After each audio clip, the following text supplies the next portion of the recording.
Amigos, muy buenas tardes.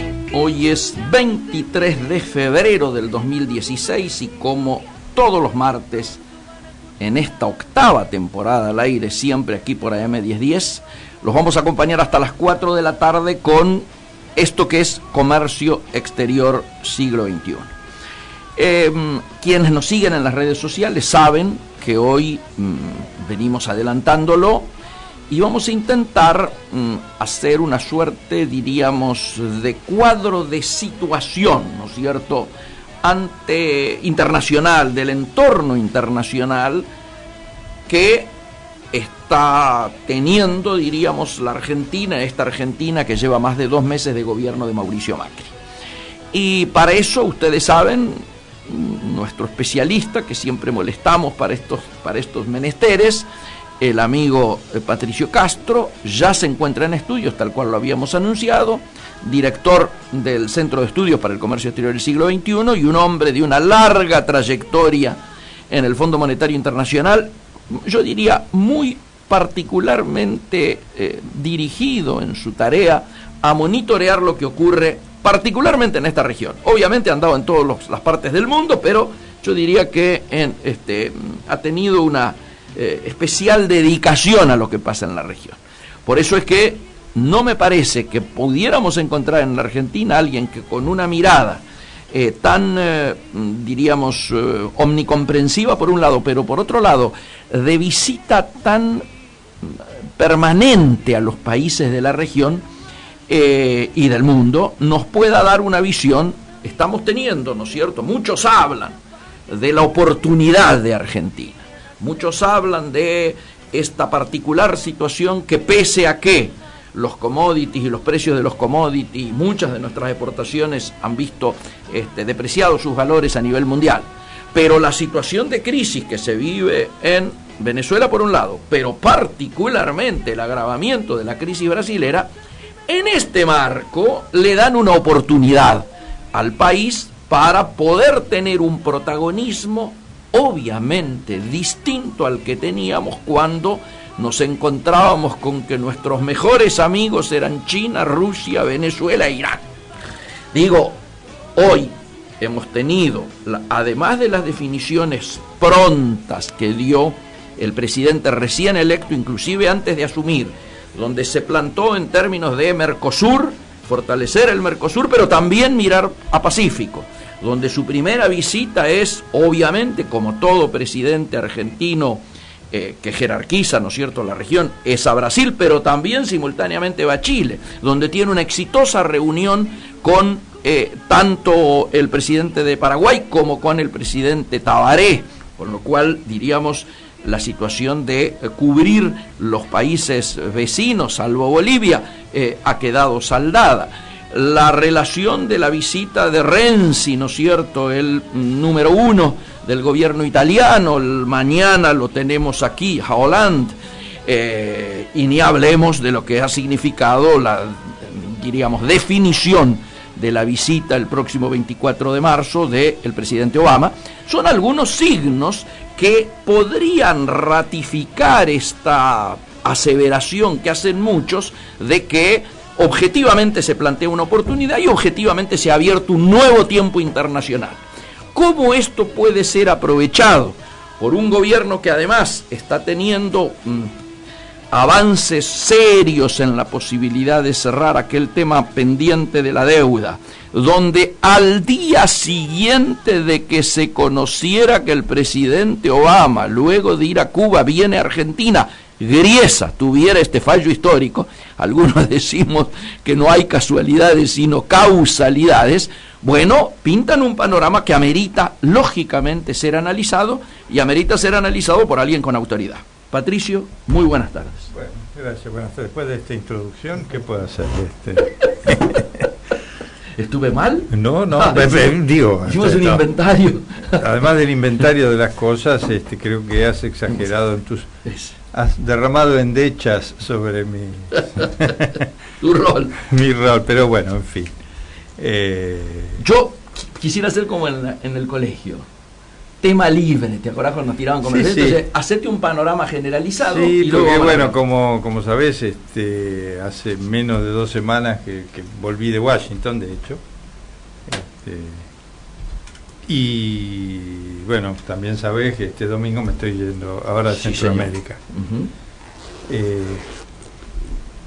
Y siguen la agenda de viajes. Pero es muy interesante, en realidad, lo que la introducción pasó por todos los temas, y uno tiene que decir, a veces se dan las cosas de modo que todo aparece venturosamente alineado, lo que no garantiza de ninguna manera que los resultados que se esperaban puedan conseguirse fácilmente, porque los factores externos siguen siendo complicados, y la Argentina, más allá de todas las buenas medidas que se han tomado, no son tantas en realidad, son mucho más los anuncios que las medidas todavía, sobre todo en nuestro negocio, en el tema de comercio exterior. Sin ¿no? discusión. Pero está bien, digamos que anunciar las cosas correctas es un paso importante. Implementarlas ya es más complicado. Se está trabajando, yo creo que se está trabajando de manera razonablemente positiva en tratar de implementar lo que se ha anunciado, y se han encontrado escollos considerables, importantes, porque además bueno, también hubo un anuncio del gobierno de la reforma de la administración pública, la reforma del Estado y todo. Yo que supe transitar esos pasillos, y te acuerdas, hubo una época hace muchos años, ¿no?, que fui subsecretario de la Función Pública, precisamente. Estaba antes de en la época de Alfonsín, sí, antes de este anuncio, justamente estaba comentando con unos amigos el grado de destrucción del sistema de la profesión administrativa, de la administración pública, lo que supo ser el INAP, el INAP finalmente, cuando precisamente en eso fue lo que trabajé, ¿te acordás? Cuando llegamos al gobierno con el recordado Yuyo Roulette, sí, señor. El objetivo era hacer del INAP un equivalente criollo, si queremos, del famoso ENA francés, ya que viene Hollande. Recordemos que... Y además Yuyo había estado ahí. Yo había estado allí, había trabajado ahí, y bueno, me tocó a mí, tuve el privilegio de trabajar con él unos cuantos años en este tema precisamente, y hablando con algunos amigos, comparábamos la situación entonces del INAP, y bueno, hay que hacer todo de nuevo, y ojalá tuviéramos a alguien con la visión de estos temas de la administración, del Estado, del servicio civil, del servicio público, del rol del funcionariado como servicio claro. público, Sí, la claro. dedicación, en fin, toda una serie de cosas que yo creo, y me parece que debe haber muchos que coinciden, que se han deteriorado porque ha habido un cambio de visión, hasta diría la ética y la moral del funcionario público se han deteriorado, y hay que reconstruirlas. Bueno, pero con esto, tema libre, pero nos fuimos para el otro lado. Pero volviendo a esto, lo que decía es que hay una constelación de anuncios muy positivos, y además de datos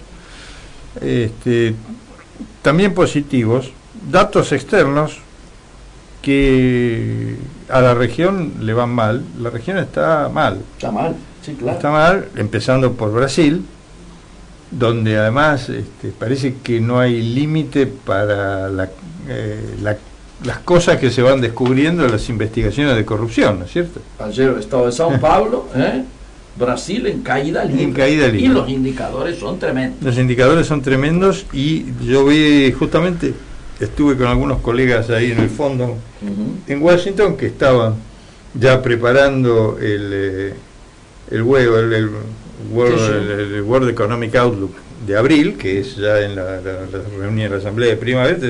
Ya estaban trabajando los datos preliminares, y uno me decía que ya iba por la tercera revisión a la baja del crecimiento de América Latina, y la cuarta revisión a la baja en Brasil. Reconocido por el propio gobierno, ¿eh? Reconocido por el propio gobierno, pero también por los técnicos del fondo, ¿no? Ahora, paradójicamente, ya creo que lo dije cuando hablamos por teléfono desde allí, paradójicamente, estas muy malas noticias para la región y para nuestro principal socio comercial Brasil constituyen una potencial buena noticia para la Argentina, porque uno de los problemas de esa queda libre, de ese editorial que comentaste, es que está muy claro para los inversores institucionales que el 2016 es un año perdido con crecimiento negativo, y que el 2017 también va a tener crecimiento negativo, y entonces ese es el momento donde aparece una Argentina con un contexto político totalmente diferente como una alternativa interesante para inversores. Ahora, desde luego, a esto hay que acompañarlo con hacer los deberes, anunciar las cosas y después ir implementándolas en un plazo razonable y sin meter demasiado la pata. Sí, claro. Hemos visto algunas cosas en las que se ha metido la pata innecesariamente más de la cuenta. INDEC, por ejemplo. INDEC es una, sí. Anuncio de coparticipación de la ciudad. Por ejemplo. Ganancias. Yo estaba pensando en ganancias ahora, pero sí,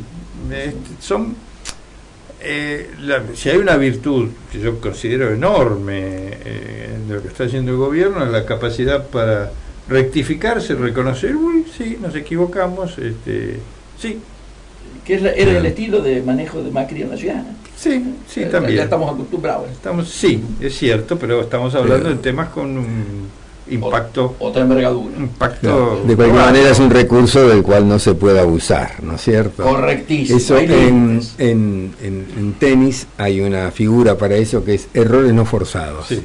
Buenísimo. Claro. Buenísimo. Son errores no forzados. Sí, y bueno, sería lo bueno es tener un límite para eso, porque si no se convierte, como decimos en criollo, ¿no? Se empioja mucho toda la situación. Y el problema, ¿por qué digo esto? Porque la intransigencia total y absoluta a la que nos tenía acostumbrados el gobierno anterior era difícil de digerir para mucha gente, pero tenía la virtud de que la cosa, una vez que estaba allí, a nadie se le iba a ocurrir que la podían cambiar. Al contrario, en todo caso se profundizaba porque caso, se pensaba que en realidad la dosis era lo que fallaba. No. Entonces, en todo caso, lo que podía pasar es que te redoblaban la apuesta, fallaba era el diagnóstico. En cambio, cuando ves que hago un poco de barullo y entonces me cambian el decreto, entonces finalmente el riesgo es que todo el mundo haga barullo todo el tiempo para todas las cosas, las que estén bien y las que están mal. Esto que estoy diciendo, evidentemente, si hay algo que tiene de sobra el actual gobierno son estrategas de largo plazo. Seguramente. Seguramente han caído en la cuenta de eso y están trabajando en ello. Pero volviendo al tema macro, decía que el contexto es una oportunidad muy buena para la Argentina, sobre todo en el periodo que se iniciaría en el segundo, en junio, julio, el verano boreal, digamos. Y para ese momento tener las cosas bien hechas va a ser un plus importante. Y en eso, bueno, el fallo de Grisa es muy importante. Yo venía pensando, espero que no me pidan que haga un análisis y una exégesis del fallo de Griesa, porque ya tanta gente lo hizo, que seguramente lo hicieron mucho mejor que yo, gente con más conocimiento. Todo lo que voy a decir es que la oportunidad ahora está del lado argentino, y además ahí cuando estaba en Washington, ahí un amigo me comentaba que antes de este fallo, ¿no? Incluso, y antes de que se llegara al arreglo con los bonistas italianos, por ejemplo, y todo esto, me comentaba, no, el arreglo yo lo veo rápido, porque el fondo de Singer está en rojo, Eso escuché. Y como el fondo de Singer está en rojo, no puede estar mucho tiempo más en rojo, porque entonces se le van a empezar a ir los inversores se y ponen va a estar nerviosos. mucho más en rojo. Lo primero Entonces, que se pone nervioso. un buen arreglo, un arreglo razonable ahora con la Argentina le permitiría, por un lado, con lo que cobren, salir del rojo, lo que ya de por sí los va a ayudar, y además mostrar otra cosa.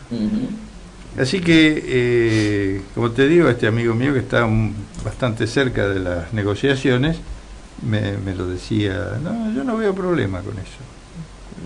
Mirá que Singer, no, son todas fintas, pero la verdad de la historia es que hicieron unas cuantas inversiones que le salieron mal y el fondo está en rojo y no puede pasar de este año sin el cierre, sin un cierre, de modo que vuelva a estar en negro, porque si llega a octubre, noviembre con el fondo todavía en rojo, va a ser catastrófico para él y para los inversores. Y obviamente el juez debe estar en conocimiento de esto y fuerza de alguna manera, y lo dice, que él cree que marchamos hacia un arreglo. Sí. De hecho, bueno, acá ya lo hemos hablado muchas veces. Este juez hasta el 2012 no hizo otra cosa que dar fallos favorables a la Argentina, claro. Que yo no sé si por desconocimiento, un poco por desconocimiento, un poco por mala información, otro poco por improvisación, se dejó pasar el tiempo, se dejaron pasar varias de esas oportunidades, y después sí, por una decisión estratégica deliberada de parte de la Presidenta, que Electoralista. no sé si electoralista, no, yo creo que era era convicción profunda, equivocada a mi juicio, y yo siempre estuve en contra. Yo creo que pero era el discurso. Era una decisión más ideológica que Claro. económica y racional. Sí. Y bueno, ahí se planteó entonces, patria buitres y todas esas cosas folclóricas que ya conocemos y que funcionan hasta cierto punto de manera electoralista, pero terminan por no funcionar. Con un agravante, Ni que el reloj de los intereses sigue funcionando. Sí, bueno, pero es plata de otros. Claro. Esas no son consideraciones que se tienen en cuenta desde la ideología. Obviamente. Claro, lamentablemente. Francamente, es mucho más fácil todo desde la ideología. Pato, ¿no? El privilegio del relato se hizo porque nos acercábamos a las elecciones. Si hubiéramos recién terminado la etapa electoral, a lo mejor no era tan privilegiado. Eso es posible, incluso se hubiera aceptado algunas de las opciones de la banca privada para hacer esa plata. Hubo propuestas que se hundieron al último momento. Bueno, pero eso en todo caso es historia.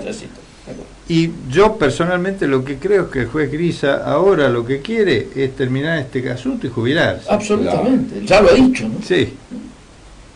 Y entonces, cuanto más rápido se termine, lo que quiero decir con esto es que Argentina pasó, y aquí por un par de cosas bien dichas, más que bien hechas, en las últimas semanas, y por un golpe de suerte, de estar en una posición arrinconada contra la pared a estar en una posición holgada, y son los fondos más recalcitrantes los que están contra la pared ahora. Total. Entonces, esto es un contexto, y me parece de nuevo que, a diferencia de otras ocasiones, oportunidades en el pasado, aquí hay gente mirando muy de cerca el proceso y no va a dejar pasar la oportunidad. Estoy de acuerdo. Creo que, así como se le reconoció a Pratgay una correcta instrumentación en la salida de los cepos, también se le está reconociendo una correcta administración de este tiempo, ¿no es cierto?, de este tiempo negociado. Sí, parece que sí. Y bueno, destaquemos también la importancia, ¿no? Yo no lo leí mucho aquí, me sorprendió. ¿El cambio del equipo de abogados? No, bueno, el cambio del equipo de abogados era cantado. No, dejemos ya el fallo, pero hablamos del ministro Pratgay. La importancia que reviste lo que va a hacer en la reunión del G20. Sí, señor. Estar en el G20 es otro de esos privilegios extraños que le ha tocado a la Argentina por carambola, digamos. Sí. y que el gobierno anterior, y disculpen la dureza con la que lo digo, pero despilfarró y desperdició oportunidades a más no poder, de nuevo, por cuestiones más ideológicas y además por profundo desconocimiento de los mecanismos internacionales, ¿no? Que ahí también había una cuota de ignorancia muy grande. La ignorancia muchas veces se disfraza de arrogancia. Muy bien. Sí, señor. Pero entonces yo creo que esta reunión de ministros de Economía del G20 en China va a ser para la Argentina otra vez un poco como el foro de Davos, donde la Argentina fue la novedad, claro, lo que cambió, la niña bonita, donde todo el mundo quería estar en la foto, donde todo el mundo quería estar. Va a pasar lo mismo en el G20 y eso es muy positivo y muy importante, sobre todo como preparación para la próxima reunión de jefes de Estado del G20. Esta es preparatoria, la otra va a ser en abril o mayo. Sí, señor. Y ahí va a ir el presidente Macri, y ahí de nuevo me atrevo a vaticinar que va a ser el presidente con el que todos se van a querer sacar la foto. Encima, 6 días antes, 7 días antes, una semana antes, Obama va a haber estado en la Argentina, con lo cual, sí, 15 días antes, sí, con lo cual, sí, objetivamente, sí, va a ser el último presidente latinoamericano visitado.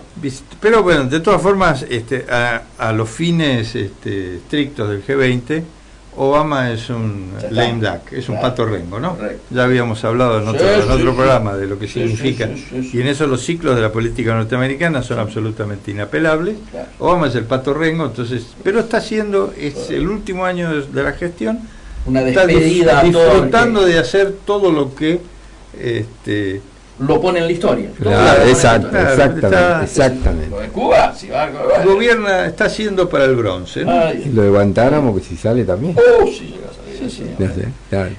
Me gustaría, justamente por lo que, como lo habíamos anunciado y por las cosas que están ocurriendo en Latinoamérica, es notorio, y acá algunos muchachos de carta abierta le ponen un cariz así dramático al tema, de que el péndulo ideológico de la historia estuviera cambiando en Latinoamérica. ¿Qué quiero decir? No es lo mismo Tabaré que Mujica, la particular situación que se vive en Chile, el fracaso venezolano, las dificultades de Brasil, el cambio de signo en Argentina y lo de Bolivia, que me interesa una reflexión tuya sobre lo de Bolivia, están haciendo que muchos lean, bueno, esta es la oleada conservadora que viene desde el norte, and so on. Bueno, está bien, yo no sé en esta audiencia que si se quedaron hasta acá escuchándome fatigar las cosas, no creo que haya muchos que crean verdaderamente en las teorías conspirativas que nuestra izquierda vernácula acostumbra pone en el altar como verdades de apuño. Yo personalmente en esas teorías conspirativas no creo nada. No creo nada. Creo sí en que los países hacen en cada momento lo que favorece a sus intereses y en eso ponen todos los instrumentos que están a su alcance. Por eso la política exterior de los Estados Unidos es percibida como invasiva por aquellos que le gustan las formas más diplomáticas. Por eso, pese a las crisis y las debacles, Itamaraty sigue siendo Itamaraty, con Fernando Enrique Cardoso, con Lula, con Dilma, y con el que venga va a seguir siendo Itamaraty. Y eso es algo que, bueno, tenemos en Susana Malcorra una persona que tiene todos los ingredientes para poder reconstruir en la Cancillería algo que nos lleve, no digo a Itamaraty, pero digamos que nos lleve a tener un Ministerio de Relaciones Exteriores y que sea confiable para los exportadores, confiable para los importadores, creíble. No digo que lleguemos al premio Nobel de Saavedra Lamas, pero digamos. Hay una oportunidad. Hay una oportunidad muy grande aquí y está justamente esto del péndulo batiendo. Yo creo simplemente, más allá de las teorías conspirativas, creo que es lo que ya habíamos hablado. El péndulo bate, no es que, así como descreo de las teorías conspirativas, nunca creí tampoco en las tesis de Fukuyama. Correcto. Por poner extremos, está claro. Claro, porque es lo mismo. Entonces, sí, el péndulo batió tan fuerte hacia lo neoliberal que todo el mundo se dio cuenta que eso así no funcionaba. Y entonces batió para el otro lado, para el lado del populismo, hasta que inevitablemente el costo social de las políticas populistas se hizo tan pesado, porque además lo que cada vez que tenía estas discusiones, ¿viste? Porque te dicen, no, porque como experto tributario, digo, claro, yo siempre sostuve, y lo he dicho aquí, y no me voy a cansar de repetirlo, no hay impuesto más injusto que el impuesto inflacionario, porque es el que pagan los que menos tienen. Claro. Y lamentablemente, por más buenas intenciones, enunciadas tanto en el estilo abstruso de los amigos de Carta Abierta o enunciadas en el estilo llano de Mujica, que tengan los populismos, terminan siempre pagando el pato los que menos tienen. Y como la gente es sonsa, pero no tanto, termina poniendo el voto en donde cree que le van a hacer pagar menos el pato. Equivocadamente o no, todo se puede discutir. Yo, para contestar tu pregunta y pasar a dar el paso siguiente, yo creo que sí, que es que el péndulo ha batido y está batiendo para el lado, si queremos, para el lado más conservador, al lado de la derecha, si lo quieren poner entre izquierdas y derechas. Bueno, el péndulo está batiendo para allí.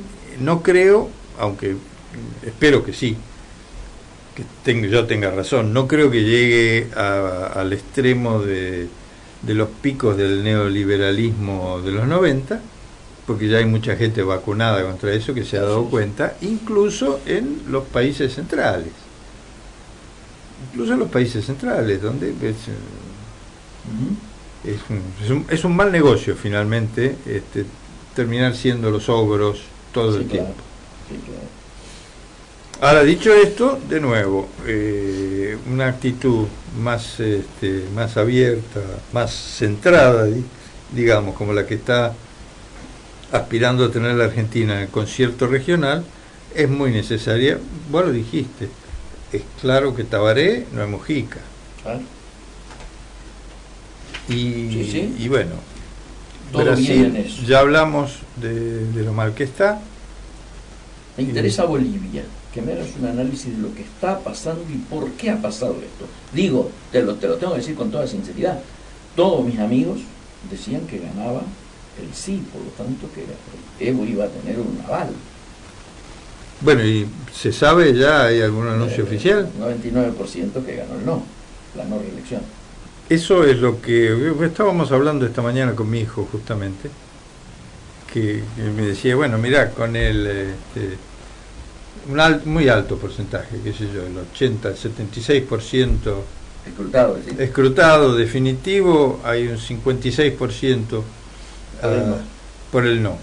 Lo cual querría decir que en lo que falta, prácticamente de cada 3 votos, 2 tendrían que ser por el sí, para que la tendencia esa se revierta. Y yo la veo muy difícil técnicamente. Sí, no sé, todavía no ha habido un anuncio oficial. El vicepresidente Linera, hablando de ideología y de posturas ideológicas, un duro ideológico, diferente de Evo, sigue hablando de un empate técnico y todo. Vamos a tener unos días, pero yo creo que el hecho, yo te hubiera dicho, si me hacías esta pregunta antes, porque ahora estamos hablando con el diario de lunes, entonces no tiene mucha gracia, pero yo te lo hubiera dicho que, pese a que y ya lo he comentado y no he dejado de elogiar el manejo macroeconómico del ministro Arce de Bolivia, que es, a mi juicio, uno de los mejores ministros de Hacienda de Latinoamérica. Sí. Hoy por hoy, Sí. tipo más allá de su ideología, Por supuesto. bueno, de su postura ideológica, pero profesionalmente y como ministro y con sus resultados, ¿no? El momento en el que el oficialismo perdió el Alto, fue donde dije, Evo pierde el referéndum. Claro, el Alto es su base. No sé si su base es el Chapare, Bueno, pero el Alto es, no sé si has estado, los que han, el Alto es una experiencia, hay que tener pulmones también, pero es una cosa muy notable lo que se ha construido ahí. Pero es toda la gente, acá tenemos una percepción diferente de lo popular. Aquí en la Argentina, los muchachos de carta abierta usan la gente, refiriéndose a un abstracto, que es un abstracto pensado por ellos, que no tiene nada que ver con la gente real de las calles, ni la gente de las villas, ni nada. El Alto es donde se percibe realmente la gente de Bolivia, y la gente sobre todo del costado ese, del altiplano, porque sabemos que Bolivia es un país, que son dos países, el oriente rico en recursos y subtropical y llano, porque representado por Santa Cruz de la Sierra, y la parte del altiplano donde están las etnias quechua y aymara y todas las otras subetnias, y han sido siempre relegados. Y la gran virtud que ha tenido como presidente Evo Morales ha sido integrar en la medida de lo posible. En la medida de lo posible, porque cuando uno leía la constitución del Estado Plurinacional de Bolivia, como se llamó, yo en una primera lectura te decía, esto está muy lindo, pero es inimplementable. Y mal que bien, lo han implementado y está funcionando razonablemente. Yo hace más de 30 años que voy con regularidad a Bolivia, y el cambio se ha percibido, se percibe.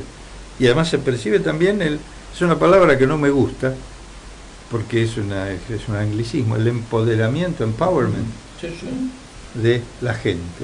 Y además es diferente, porque siempre tenían ese poder, porque finalmente ni los peores gobiernos de derecha podían darse el lujo de arriesgarse una manifestación de cholas de las que venden cigarrillos de contrabando por la calle, que le pararan todo. Pero esto es diferente, este es un empowerment, es un empoderamiento de tener algo que decir. Y me parece, si es cierto y se confirma que el no es el que ganó, que la gente tomó conciencia en Bolivia de que tenía algo que decir y dijo lo que pensaba. Y además me parece bien que se vote no a la eternización en el poder. Ya el hecho de que le hayan dado el changüí de que el primer mandato no contaba porque era con otra constitución, parecía suficiente. Era más que suficiente, 3 mandatos, bueno, en fin. No, inclusive hay muchos que dicen, bueno, el no es no a la reelección, pero no es no a lo que puede significar ideológica y políticamente Evo y su gente. O sea, ¿qué quiero decir? Muchos dicen, si mañana hay un heredero de Evo, llamémosle políticamente, o sea, un candidato del grupo, ese candidato hoy estaría en condiciones de pensar que puede ser primera fuerza.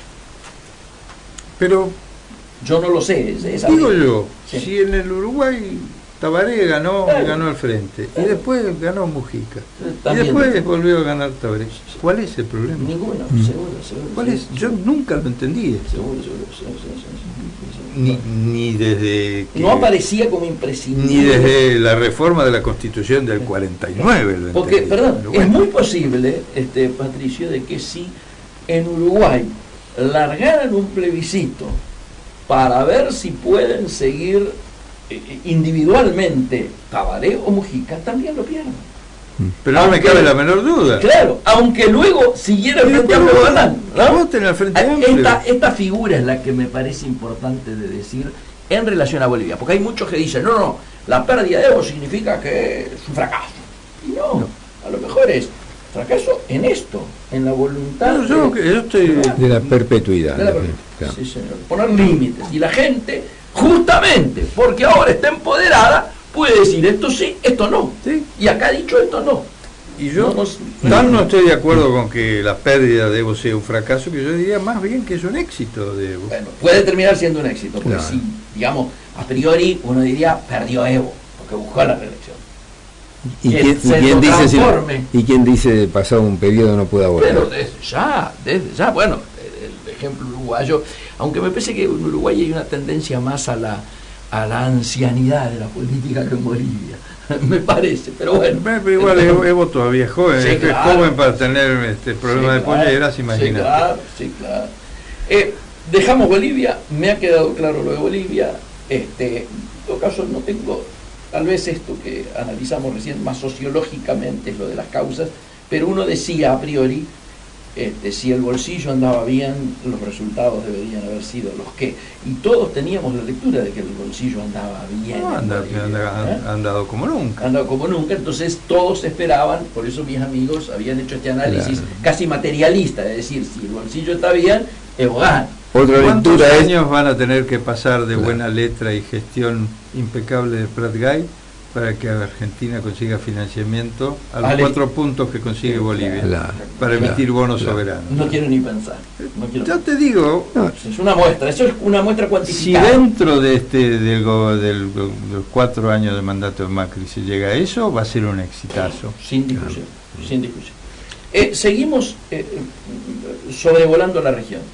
¿Cómo termina el Afer Brasil? Mal. Mal que es, porque cuando analizábamos recién la caída, paradójicamente, yo hablaba anoche con Segre, y Segre me decía, cada vez que aparecen dificultades, el mercado reacciona favorablemente, es decir, es como que a mayor dificultad política del PT y de Lula y de Dilma, los mercados reaccionan como si fuese una buena noticia eso. Bueno, pero sí, Tremendo. no, ¿cuál es el mercado? La bolsa, el bolsa, valor del dólar, el valor del real, etcétera, etcétera. No sé, bueno, Segre es un especialista en Brasil, yo no soy un especialista en Brasil, no... No, analizamos lo ocurrido en el día de ayer. Lo que yo digo es que lo profundo, la Vale ha cortado la inversión y la prospección en cuánto. No quiero pensar. Petrobras, ¿en cuánto ha cortado la...? Eso es, está bien, no es el mercado, eso es lo que es el futuro del país. Y la Vale está por el suelo, no es solamente que cortó la inversión de la minería acá en Argentina, la Vale te está retirando todo el mundo. Odebrecht, la constructora japonesa, brasileña, que estaba... Pero estaba en todos lados, yo te he contado que uno iba por cualquier lado en África y estaba a Odebrecht.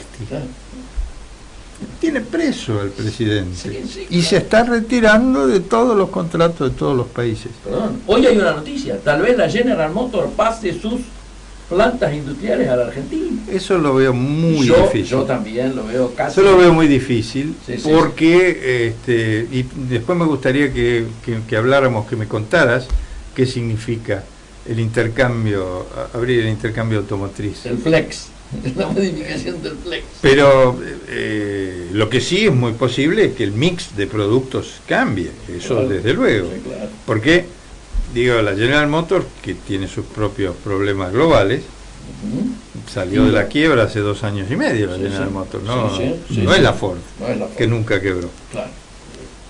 Entonces, yo te digo, puede ser que los mercados reaccionen bien, que el real se fortalezca un poquito, que haya toma de ganancias y que la bolsa suba, pero si yo lo miro a largo plazo, mi diagnóstico sobre Brasil es muy, muy preocupante, porque va a haber un parate, está habiendo un parate muy, muy importante en las inversiones, y eso quiere decir que va a haber menos crecimiento.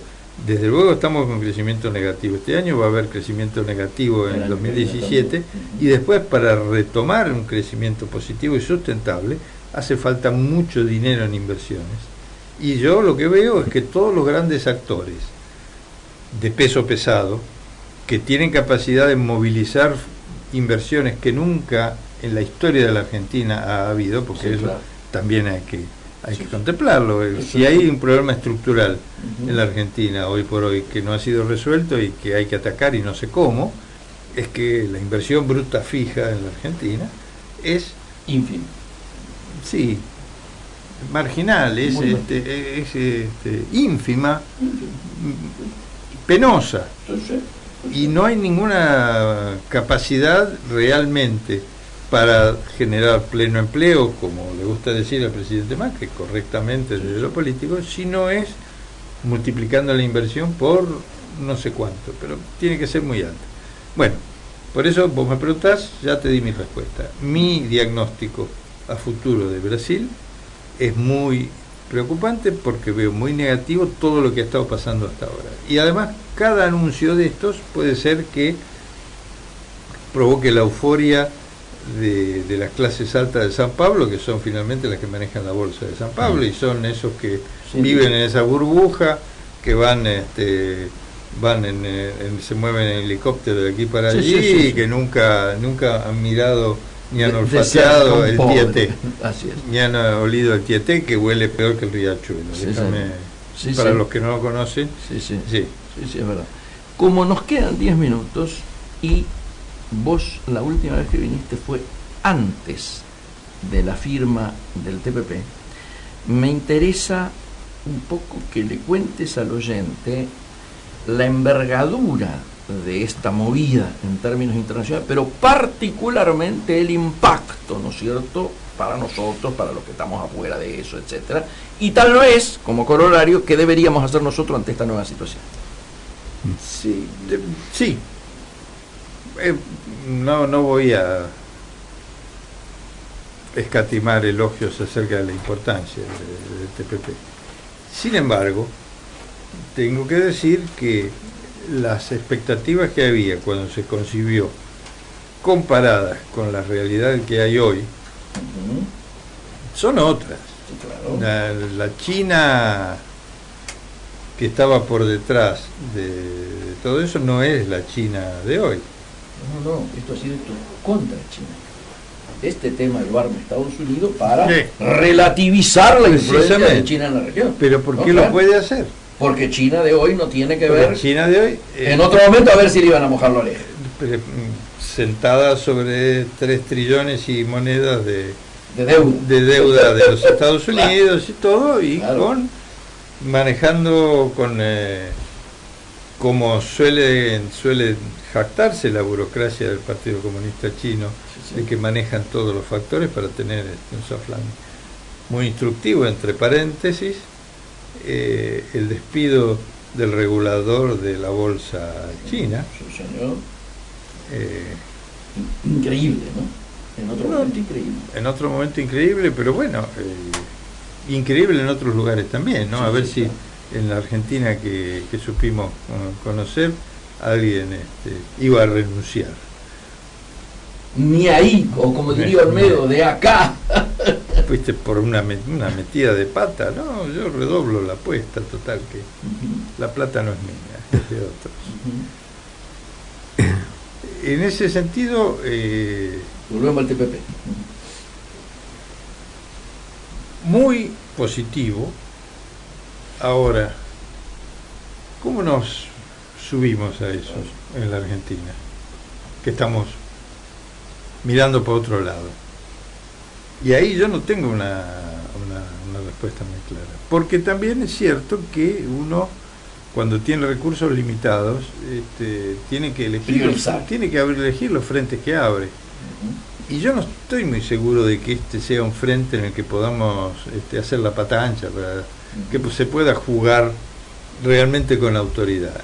Y de pronto por ahí hay que no perder el rastro, ¿no? Pero embarcarse, meterse con todo, no hay cómo. Y no hay recursos para hacerlo. Para mí la respuesta sería, ya que esas cadenas de valor se consolidan de esa forma, ya que es un dato de la realidad, esta movida en el tablero, la respuesta nuestra debiera ser acelerar el tema con la Unión Europea. Exactamente. Primero con el Mercosur, tal vez. Mercosur, obviamente. Bueno, Mercosur sí, pero sobre todo, Sí, claro. y bueno, la visita de Holanda va a ser importantísima Decisiva, para ¿no? eso, porque finalmente hay que recordar que hubo dos obstáculos para el acuerdo Unión Europea-Mercosur. La Uno, ruralidad, como le dicen francesa. la política agrícola francesa, Sí, señor. y dos, la negativa de Argentina a negociar nada. Así es. Estando la segunda removida, Así es. Queda esta. queda la política agrícola. Curiosamente, yo creo que Hollande viene como un presidente fortalecido por la ley antiterrorista, por una serie de cosas que tienen poco y nada que ver con su agenda, con su pasado, con su doctrina socialista y con todo, pero que lo ponen como a un tipo que ha demostrado autoridad en un momento en que se esperaba del Elíseo una cierta autoridad. Sí. Y supo estar a la altura de las circunstancias, y me parece que eso está bien. Igual, como decía mi hijo, eso no sirve de mucho, porque finalmente el socialismo va a sacar el 25% en las próximas elecciones En el mejor de los francesas. casos. Por eso. Así que no te ilusiones. No, yo no, pero me parece que Holanda, que era un líder tenido en menos y casi subestimado, sí. demostró Los momentos críticos estar a la altura o más de lo que se esperaba. Sí. Estuvo bien. A propósito de esto, tengo una pregunta para Patricio. Es que se dice que Francia va a apoyar a Argentina en el deseo de acercarse a la OCDE, ¿no? A la Organización para la Cooperación y Desarrollo. ¿Eso qué le significa? ¿Qué le podría significar a la Argentina? Bueno, yo no veo que ningún país que esté en la OECD no vaya a apoyar a la Argentina en este momento. Ahora, para estar en la Argentina hay que hacer los deberes en serio. Para estar en la OECD hay que hacer los deberes en serio. Sí. Tampoco se ve que haya mucho aceleramiento en eso, ¿no? Es que no tenemos cómo. Por supuesto. No hay con qué. Y además hay objetivamente con el INDEC destrozado. ¿Qué vas a hacer? ¿Con qué cara vas a ir a la OECD a mostrarle las estadísticas de producción, las estadísticas de pobreza, la cantidad de compromisos que tiene que cumplir un país en las etapas previas nomás? Dependen todas de tener estadísticas y datos confiables, y eso está todo en el aire. Sin duda. Entonces, en respuesta a tu pregunta, es un gesto político. Los gestos políticos políticamente se reconocen, pero la verdad, que Alemania se va a oponer de ninguna manera. Estados Unidos, al contrario. Rusia, ahora tampoco se va a oponer. No. Pero no sé, la OECD es una burocracia complicada. Yo he trabajado bastante con ellos, he discrepado mucho de muchos temas, sobre todo en temas impositivos, ¿no? En temas tributarios, porque la concepción de la tributación global de la OECD es bien complicada, y yo no estoy muy seguro que nos convenga meternos en el esquema tributario de la OECD. De hecho, la Argentina ha sido pionera en tema de precios de transferencia en rechazar las reglas de la OECD y crear el famoso sexto método, el método argentino, que es el método que a países que tienen un grado de producción primaria diferente le convienen.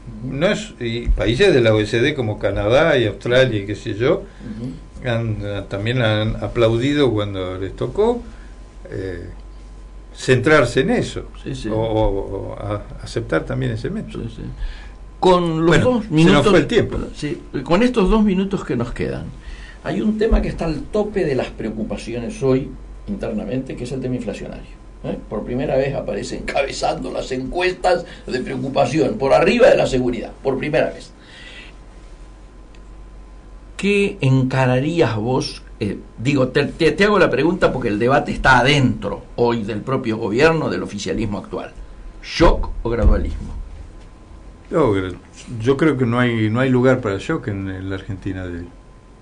Esa es mi opinión personal. Por la constelación de problemas sociales latentes que tenemos, no por otra cosa. La composición parlamentaria también. Por supuesto, no. También. Entonces por ahí habría que recrear o habría que intentar de como fue con la salida a Pinochet, ¿no es cierto? Que la Concertación se mandó aquel acuerdo político, económico y social donde en 4 años bajaron la inflación a un dígito, tratando obviamente de justamente reducir los costos sociales, no la cosa del shock en un año bajar porque eso es decirle, a ver, está ocurriendo esto, Patricio, y nosotros lo dijimos aquí hace poco, está ocurriendo que lo están corriendo aparte de ahí, desde dentro del PRO. De hecho ya le empiezan a decir un extrapartidario, y entonces, ¿por qué? Es como que se buscara fortalecer la línea, por poner nombres esencialmente, Sturzenegger, Melconian, que plantean ambos la cosa de shock y están diciendo, si es así, fíjense, este mes estamos por arriba de lo de, bueno, etcétera. Entonces, es más, algunas versiones hablan de que ya está funcionando un gabinete en las sombras en paralelo en el propio Banco Nación. No, me preocupa eso. Tu definición para mí es clave y la verdad es que hayas optado por algo que nosotros también venimos ratificando, que es el camino de la cosa gradual, me trae una gran tranquilidad. No sé, es mi opinión personal, pero me trae incluso opinión personal en la que coincido con muchos colegas del fondo.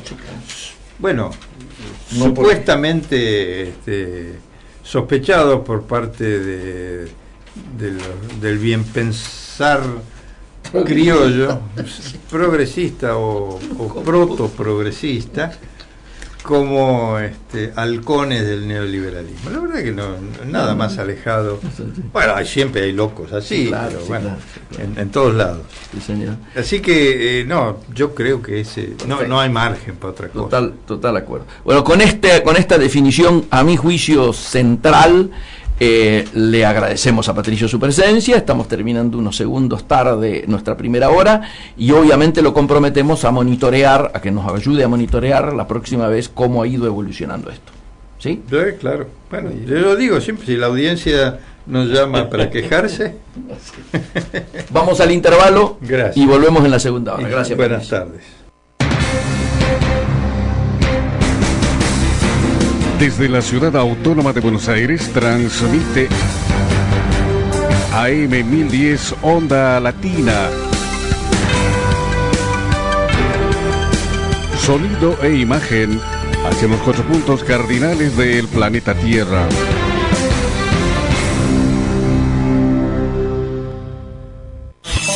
Ahora, lo que pasa en el país y en el mundo pasa por acá. En el aire, noticias.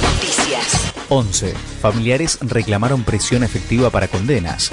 Pidieron que los 21 responsables cumplan las condenas en la cárcel. Además, solicitaron revisar la absolución de Mario Cirigliano e investigar a otros ejecutivos de TVA. Gobierno confía en que tiene los votos para derogar la ley Cerrojo. El jefe del bloque de diputados del PRO, Nicolás Massot, consideró que tendrá el número necesario y podrá avanzar el acuerdo definitivo con los buitres. Seguro habrá resistencias, pero todos coinciden en que es necesario, sostuvo. Causa Nisman. Estiuso declarará el 29 ante la jueza Palmaghini. El ex agente regresó al país la semana pasada y ya hizo saber que se presentará ese día a las 10 para ampliar su declaración testimonial un mes después de su muerte. Copa Davis. El equipo argentino puso primera pensando en Polonia. El debutante Olivo y Berloc practicaron en el CENAR con vistas al duelo copero. Mayer y Pela no estuvieron presentes. Argentina jugará el 4, 5 y 6 de marzo sobre superficie rápida y bajo techo. Hasta aquí, lo más destacado en el país y en el mundo pasó por acá. Aire de noticias. Espacio publicitario. Ya sabes que hay un punto verde cerca de tu barrio. Lo que no te queda claro es para qué sirve. Al Punto Verde podés llevar todos los reciclables que separás en tu casa. Plástico, cartón, papel, vidrio y telgopor. Si querés saber dónde está el Punto Verde más cercano, entrá en buenosaires.gov.ar/Ciudad Verde. Separando los reciclables de la basura, hacemos juntos una ciudad más verde. Buenos Aires Ciudad. En todo estás vos. La legislatura de la Ciudad Autónoma de Buenos Aires convoca a audiencias públicas para el día 29 de marzo a las 16 para tratar la creación de la Sociedad del Estado Agencia de Bienes S.E. con el objeto de llevar adelante políticas de fomento que integren y mejoren la gestión urbana, impulsando actividades que procuren igualdad de oportunidades, el desarrollo sustentable y la innovación. La creación del Centro Metropolitano Audiovisual, la creación del Parque de la Innovación de la Ciudad Autónoma de Buenos Aires y la relocalización de la Asociación Civil Tiro Federal Argentino. Los interesados deben inscribirse antes del 22 de marzo a las 16, personalmente en Perú 160, segundo piso, oficina 231, o a través de la página www.legislatura.gov.ar/audi.php. Porque la escuchaste cuando te necesitaba y no te quedaste callada. Porque llamaste y denunciaste. Porque llamaste y pediste ayuda. Porque te animaste y dijiste basta. Todos somos parte de la solución. Línea 144. Contención, información y asesoramiento para la prevención de la violencia de género. Ley 26.485 de Protección Integral contra la Violencia hacia las Mujeres. Presidencia de la Nación. Son tan pero tan pequeñas que nos pueden generar un gran problema. Las larvas del Aedes aegypti están entre nosotros. No le demos lugar al Zika. Actuemos todos juntos. Vaciemos y almacenemos boca abajo recipientes que estén al aire libre. Coloquemos neumáticos bajo techo o llenémoslos de arena. Tapemos herméticamente barriles y depósitos de agua y evitemos acumularla en floreros y platos. Apoyemos este plan de contingencia. Juntos podemos. No le des lugar al Zika.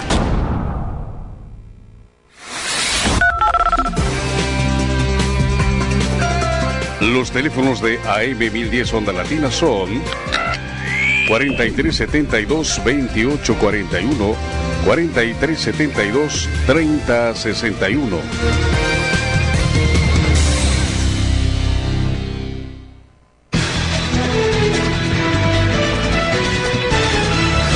Fin del espacio publicitario.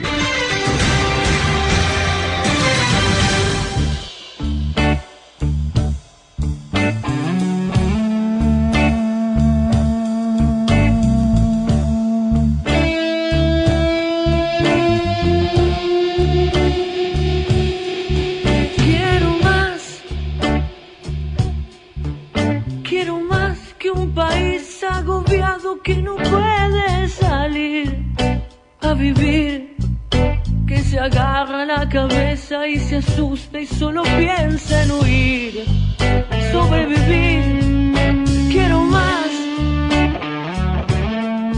en esta vida, en este idioma, en esta parte del planeta en que vine a nacer.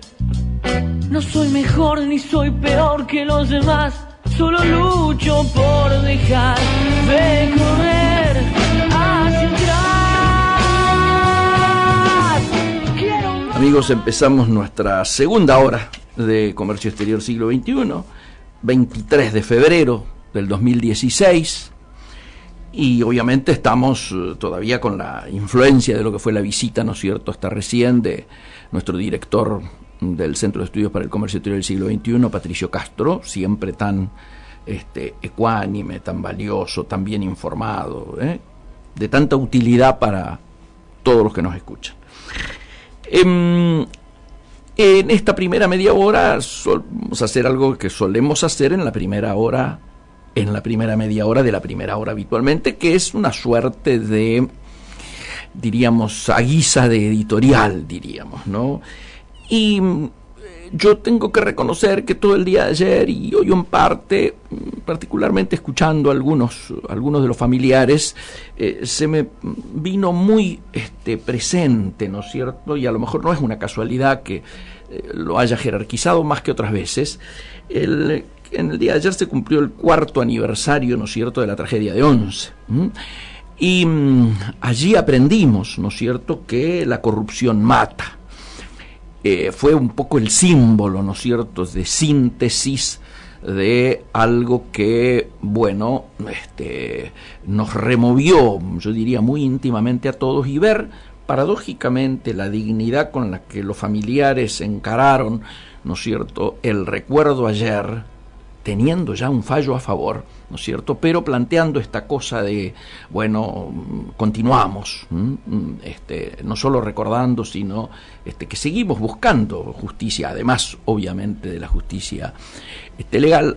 A mí me generaba, tengo que reconocer, una fuerte impronta emotiva. ¿Y por qué?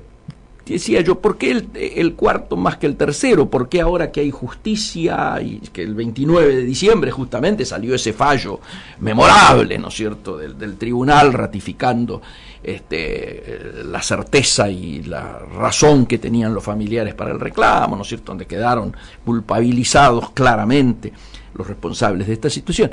Y es porque, claro, uno asocia de que estamos viviendo una nueva etapa. Recordemos que esto ocurrió en el periodo de gobierno anterior, el fallo ya fue en luego del cambio gubernamental, y este es el primer aniversario con un signo distinto, ¿no es cierto?, en términos políticos, al que estuvo vigente hasta precisamente el año pasado. Y claro, porque se ha abierto objetivamente, lo decía Patricio hace un rato, una esperanza, ¿no es cierto?, en muchísimos de los sectores.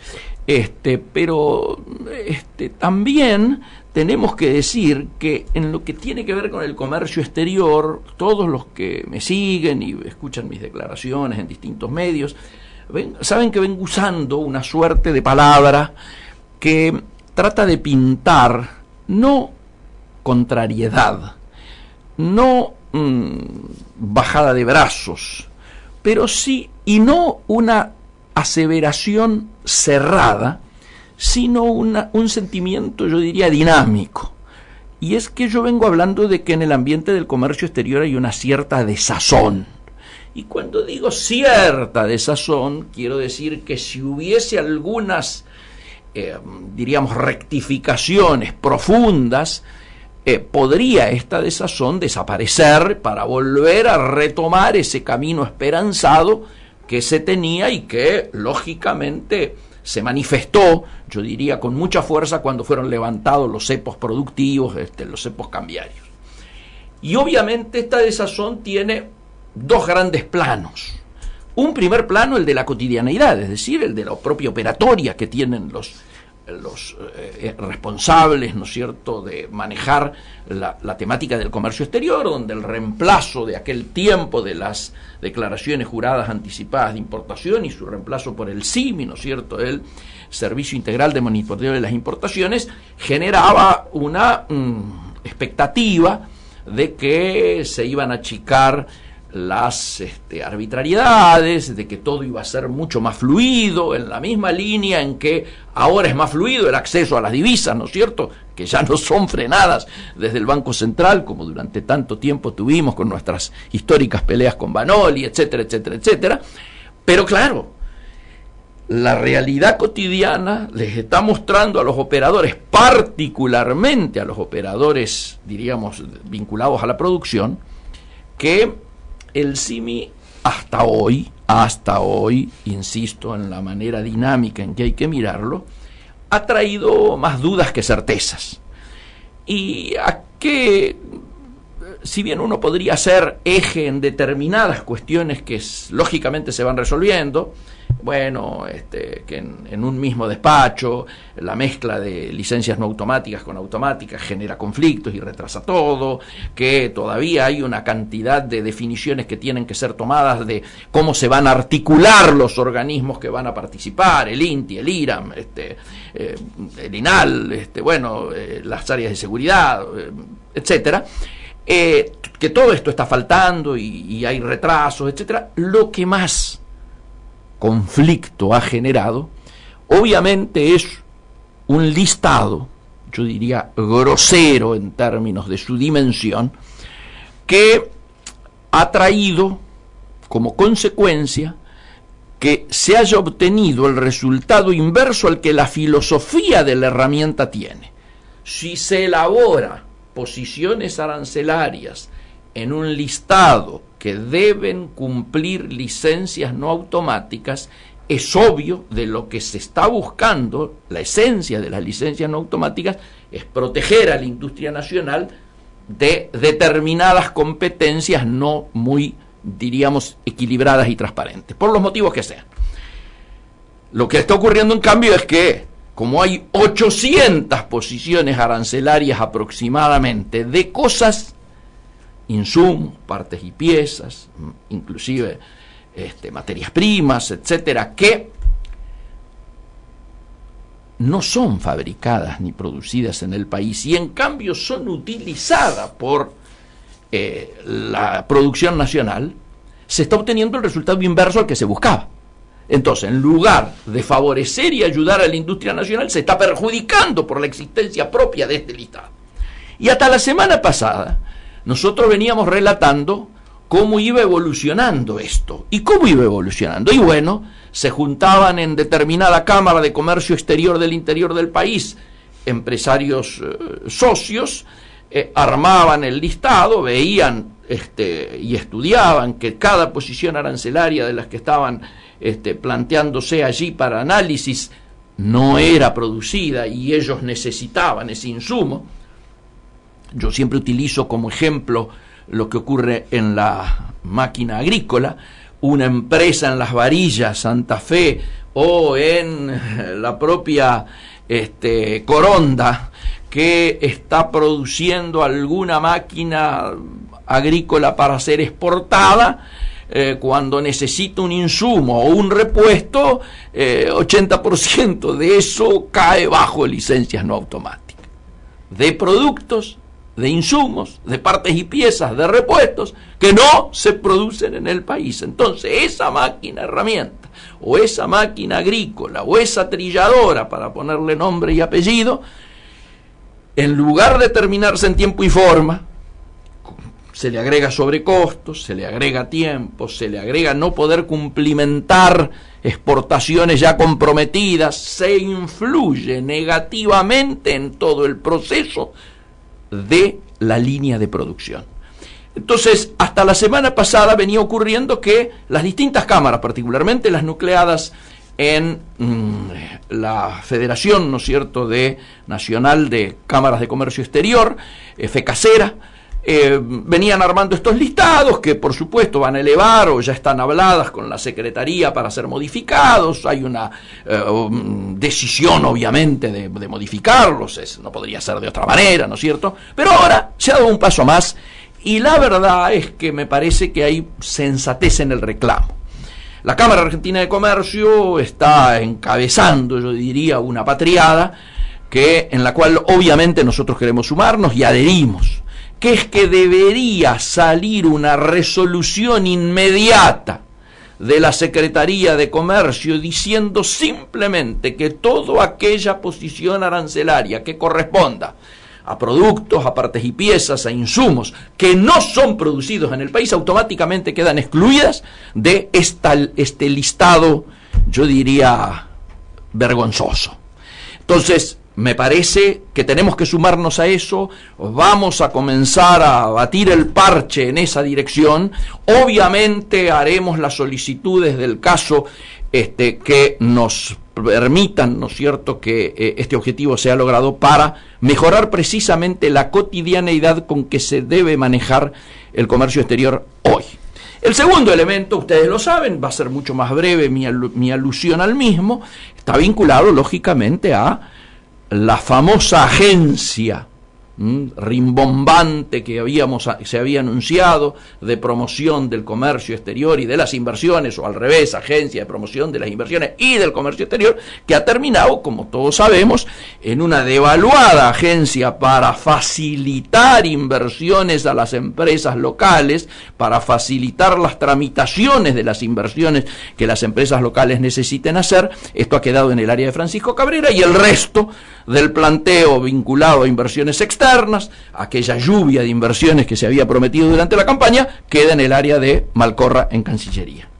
Obviamente es un resultado que a nosotros no nos satisface, es un resultado, no tenemos muy en claro hoy dónde ir a discutir de qué manera la agenda de la competitividad, demorada más de 2 meses ya, puede ser planteada como reclamo. Vamos a reunir al Centro de Estudios para el Comercio Exterior del Siglo XXI la semana que viene, discutiremos los distintos sectores alrededor de propuestas proactivas, ¿no es cierto?, para hacer acercar nuestro pensamiento, nuestra inquietud, de cara a poder hacer un aporte positivo, ¿no es cierto?, que nos permita lo antes posible poner en marcha esa agenda de la competitividad. El 1 de marzo es una fecha clave para esto. El presidente de la Nación, y todos ustedes saben, se viene hablando en cuanto medio oral, escrito, programa político, etcétera, donde se están manifestando, yo diría, 2 grandes tendencias. Una tendencia que dice, seguramente aconsejada por Durán Barba, que Macri no ha sido elegido para revolver inmundicias, dicen. Por lo tanto, que el inventario de lo recibido tiene que ser soslayado o tiene que ser el mínimo posible. Hay otra tendencia más vinculada a los aliados en el Frente Cambiemos y al ala política, yo diría esencialmente Frigerio y Monzó, que están planteando que no, que al contrario, que hay que decir las barbaridades que se han recibido y heredado para que se comprenda el porqué de la gravedad de las medidas que tienen que ser asumidas, y para que las, yo diría, inquietudes y ansiedades que están planteadas en relación a la resolución de estos grandes problemas sea comprendida en su real dimensión y sean, yo diría, aplacadas salidas como la que charlábamos recién con el amigo Patricio Castro, de muchos que están planteando, señores, ya hay que cortar y hay esto que estamos haciendo y hay que ir a políticas de shock. Políticas de shock sin siquiera mencionar los costos políticos y sociales que vienen adheridos a ellas.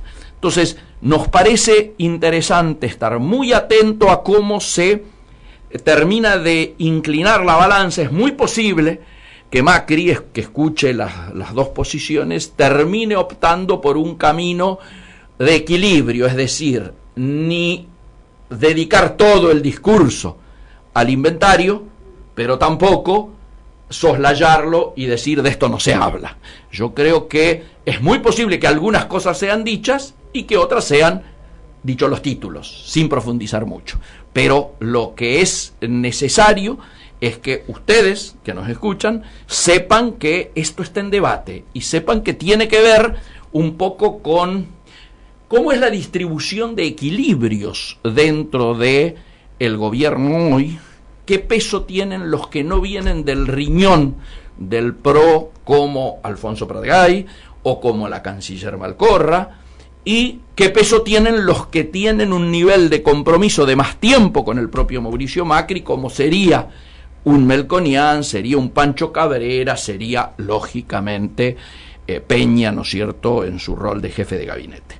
Me parece que las cosas van por ahí, hay que ver el Parlamento hasta dónde resuelve tener una acción, yo diría, de protagonismo y proactiva, ¿no es cierto?, en este tiempo. El rol, lógicamente, de tanto de Michetti como de Monzó es importante, ver cómo se construyen estas nuevas mayorías parlamentarias necesarias para mirar con una cierta tranquilidad el futuro, teniendo en cuenta además que rápidamente tiene que haber una respuesta. ¿Por qué? porque esto que comentábamos con Patricio Castro, el favorable fallo de Griesi, la posibilidad concreta de cerrar un tema tan crucial como el endeudamiento, ¿no es cierto?, que está pendiente, va a requerir una respuesta muy positiva del Congreso en relación a que tiene que remover leyes que son vitales para que pueda cerrarse, ¿no es cierto?, la temática del endeudamiento externo. Por lo tanto, vienen un tiempo que además, en términos de cronograma, está significando el final de la luna de miel. Para muchos, el 1 de marzo no es el primer día, sino es el deadline, es el último día de la etapa de luna de miel. A partir del 1, con lo que se diga y con lo que se deje de decir, con las mayorías que se construyan y las que no se logren construir, va a haber que definir ni más ni menos que cómo encaramos el tiempo político de aquí en adelante. Pensemos simplemente que además del cierre del tema de los holdouts y del endeudamiento, tenemos ahí nomás las paritarias. ¿Qué pasa? ¿Empezamos las clases o no empezamos las clases? ¿Qué pasa? ¿La oferta que hizo el gobierno a los maestros se mantiene o ya no se, o ya esa propuesta no existe? Digo, son todos temas que hacen a la agenda de situaciones que no son menores, que son muy importantes, que tienen que ver con hacia dónde termina inclinándose la balanza en, obviamente, posiciones que, por supuesto, queda claro, no han tenido una lectura homogénea. Lo cual está bien, digo, en todo equipo, ¿no es cierto?, hay distintas miradas, distintas visiones, no es lo mismo la formación y la historia económica de un Melconian que la de un Prat Gay, está claro, si no hubieran estado juntos en el PRO desde hace mucho tiempo o donde fuera, es obvio de que esas diferencias se están manifestando y lo vamos viendo en estas, algunos llaman marchas y contramarchas, yo creo que son pujas de intereses que se manifiestan a través de lo que se hace y de lo que no se hace. Me parecía importante esto como reflexión antes de que marchemos hacia una de las más esperadas comunicaciones que tenemos pendiente y que me gustaría por la hora que Héctor Zavala nos dijera qué nos tiene preparada para una columna como la de A sus marcas, que parece que en el día de hoy podría pasar a la historia, ¿no? Sí, bueno, muy importante lo que acaba de decir primero, y en realidad son tres las posiciones, ¿no? La de Durán Barba, que fue muy claro y muy explícito, dice no hay que perder un minuto en decir qué es lo que recibimos, sino que la gente quiere que le resuelvan los problemas del futuro, lo cual es cierto. Otra postura que dice sí, pero si no decimos qué es lo que recibimos y por qué tomamos la medida que tomamos, todo esto que recibimos se nos puede volver en contra, y ya algunas declaraciones en ese sentido se advierte. Hay una tercera posición, que es la de Gabriela Michetti, que dice que todo esto va a haber que decirlo cuando se terminen las auditorías, o sea que puede haber un camino intermedio donde digan recibimos el país en peores condiciones de las que esperábamos, pero que esto no cierra el capítulo, ¿no? Así que eso es lo que te quería aportar en cuanto a tu análisis, que me pareció muy bueno. Mira, nosotros vamos a convocar ahora a Carlo Bacchetti. Lo hemos adelantado a través de las redes sociales, claro, quiero decirte, y ha originado una muy buena respuesta de la gente. Bueno, me alegro mucho. Carlo Bacchetti, junto con Ramiro Agulla, sabemos que sacudió la publicidad en los años 90, trabajó para marcas como Quilmes, Coca-Cola, Renault. Llegó incluso a filmar un comercial de 4 minutos con un guionista y productor y director de cine famoso en el mundo como Wim Wenders. Eso lo hizo para Renault, como decíamos. La agencia que creó con Ramiro Agulla tuvo 15 años de vida. Se transformó en un verdadero ícono y un modelo a seguir. Fíjate vos que Agulla y Bacchetti fue 2 veces elegida como la 5ª mejor agencia del mundo, según el Cannes Report.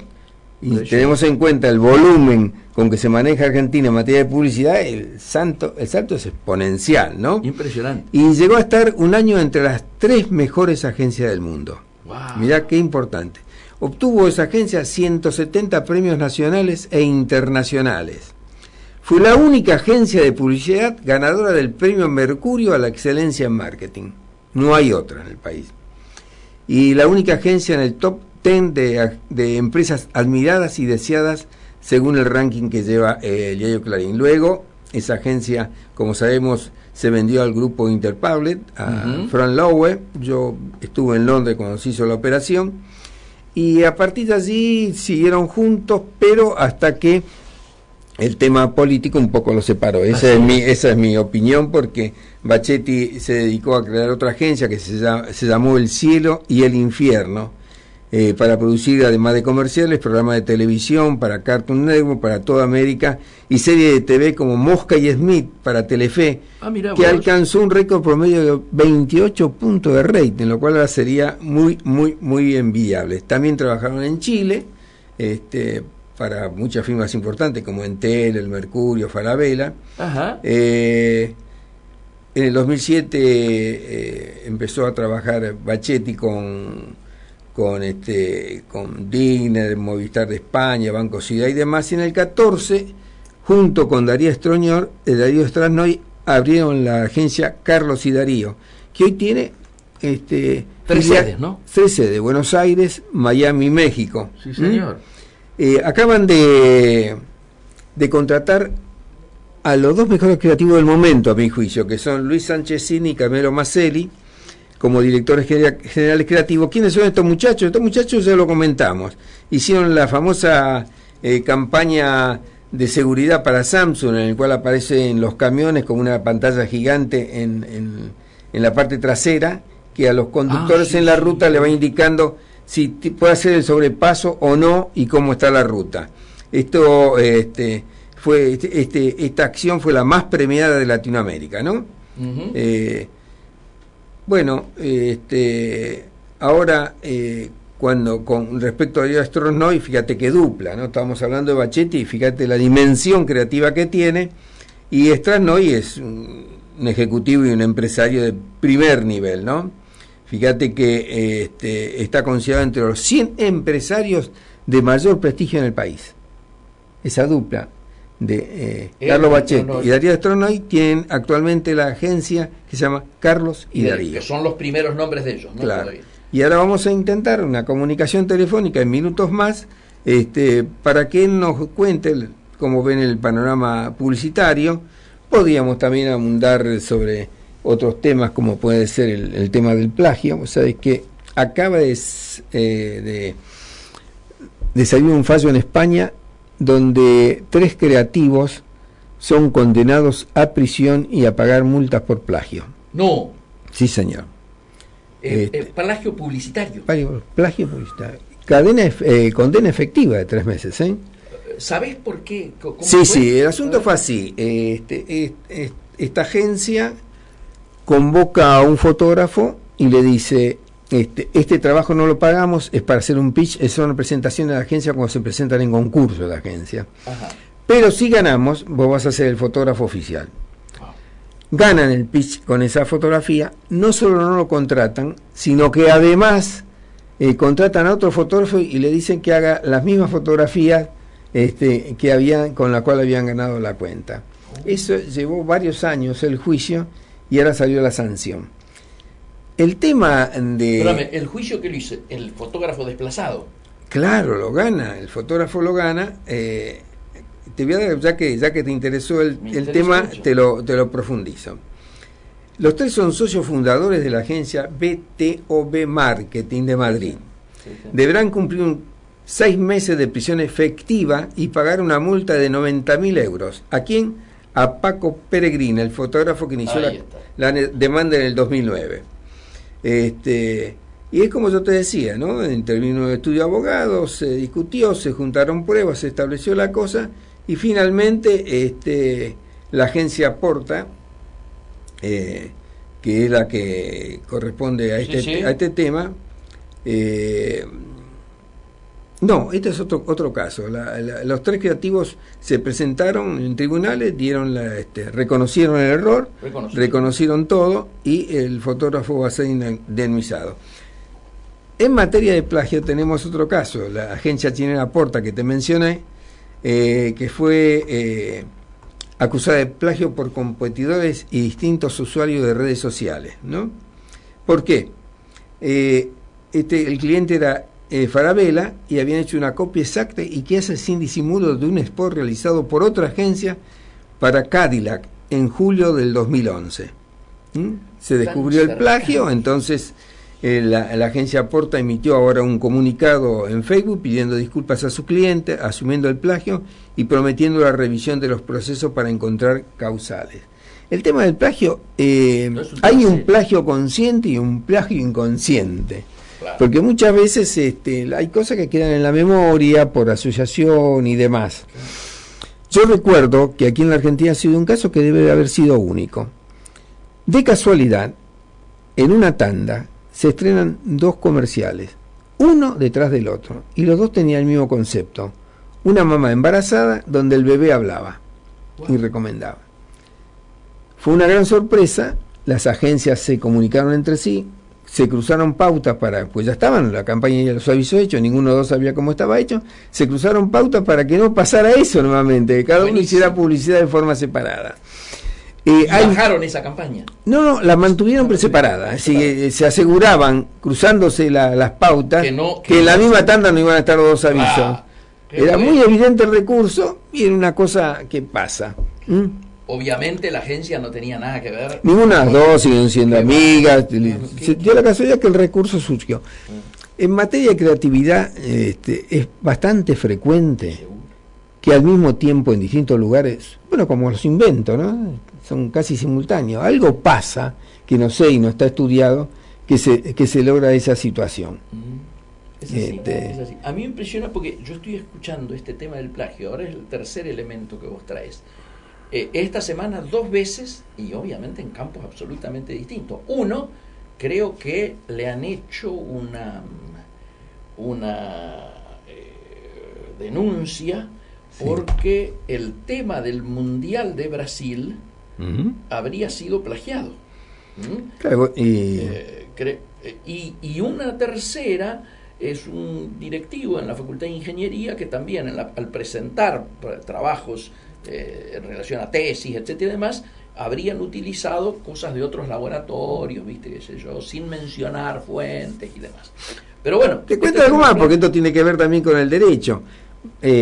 Acá recuerdo una vez que se grabó un aviso radial, todo el mundo creía que era la voz de Rosamel Araya, y el que cantaba era un boxeador, Miguel Ángel Páez, que cantaba exactamente igual. El tema de los imitadores acá en Argentina. Por ejemplo, hay casos que en otros países no, el derecho de imagen se respeta. Acá no, muchas veces se pone un presidente en un aviso y demás. Y el derecho de voz también. Si el tipo demuestra que utilizaron la voz o le imitaron la voz, hay que pagarle los derechos. Por ejemplo, a Príncipe, el periodista especializado en boxeo, lo convocaron para un casting y demás. Cuando llegó el momento de la contratación les pareció muy alto el arancel que tenían los honorarios y resolvieron contratar un imitador. Claro. En la Argentina no pasó nada en esa ocasión, pero en muchas partes del mundo eso es sancionado. Y te cuento ahora que, fíjate vos cómo es el tema de los derechos, que en este momento hay una enorme pelea entre 2 marcas, Energizer y Duracell, todo por el uso del conejito. El conejito, claro. Sí. Energizer lo denunció a su competidor, y competidor nada menos que es Procter & Gamble, porque hay un caso curioso. Duracell es legal fuera de Estados Unidos para Duracell el conejito, pero lo registró antes, aunque lo hizo después, Energizer. Y ahora no, hay distintos áreas. En un lugar lo puede usar Duracell y en otro lugar Energizer. Y ahí está la disputa por el conejito. Claro, un personaje simpático, entrador, vendedor, han hecho tantas cosas con eso que es bárbaro, ¿no? La verdad es que es entendible. Te iba a decir algo más del amigo Bassetti se te ocurre, porque parece que ya lo tendríamos allí en línea. Bueno, ya hicimos una presentación. Él en la agencia, fíjate vos, y tiene una especie de eslogan que dice la creatividad es la inteligencia divirtiéndose. Y en realidad la frase de Einstein, ¿no? Como lo reconocen ellos. Está en línea el amigo Carlos Bassetti finalmente, ¿no es cierto? Y aquí en esta punta Héctor Zavala. y Miguel Ponce te damos las mejores buenas tardes posibles, Carlos. Hola, Héctor y Miguel, un gusto estar con ustedes, muchísimas gracias por el llamado. Por favor. Qué pavada de socio que te buscaste, ¿no? Para la agencia. Qué mal estuve, ¿no? Apostando a chicos siempre. Porque él fue en tus inicios quien te contrató. Exactamente, fue como una historia, bueno, como yo la cuento, es como una gran historia de amor, porque yo empecé la carrera de publicidad en Jan Ravikant hace muchísimos años. Recuerdo de Darío como una figura ya como grande de la publicidad, con sus bigotes, ¿no? Una persona que generaba hasta cierto temor. Que ya no los usa los bigotes. Sí, ya no. Pero daba cierto temor, te digo, su presencia en los ascensores, etcétera, etcétera. Bueno, después la vida nos separó, nos volvimos a juntar obviamente en alguna oportunidad, pero hace 2 años en un restaurante, comiendo juntos sin saberlo y sin vernos, uno de espalda atrás de otro, nos volvimos a encontrar. Él estaba dándole el adiós a Jan Ravikant, yo estaba solo y nos vimos, un abrazo, y eso alcanzó para armar una agencia nueva. Qué notable, no sabía eso. Es increíble, sí, es como fue mi primera agencia y va a ser mi última agencia, obviamente, ¿no? Qué bueno. Y además vos fue el que le abriste las puertas a Agulla. Cuando él presentó la carpetita de trabajos en la agencia. Yo trabajaba con una redactora que se llama Fabiana Renault, que cuando se fue de Jan Ravikant me dijo: Gabriel Dreyfus, director general creativo, salí a buscar tu socio, y ahí conocí a Ramiro, era un redactor junior de Walter Thompson, y la verdad que obviamente nuestras carpetas en esos entonces eran muy malas, ¿viste? La carpeta de Ramiro me acuerdo que era tan mala como la mía, pero nos unió una cosa de hermandad instantánea e inmediata, ¿viste? Era como teníamos ganas de estar juntos y de trabajar juntos y de hacerlo juntos sin conocernos, ¿viste? Como esos amigos que descubrís de la vida, pero lo descubrís de grande. Y Gabriel Dreyfus no quería saber nada, porque decía: la carpeta de este pibe es mala. Buscate uno que sea bueno. Y después de mucho insistir, me dijo: bueno, haz lo que quieras, y ahí fue cuando Ramiro se incorporó a Jan. Claro. Y eso de estar juntos amerita que cuentes cómo era el escritorio de ustedes en la agencia Gulli Bachetti.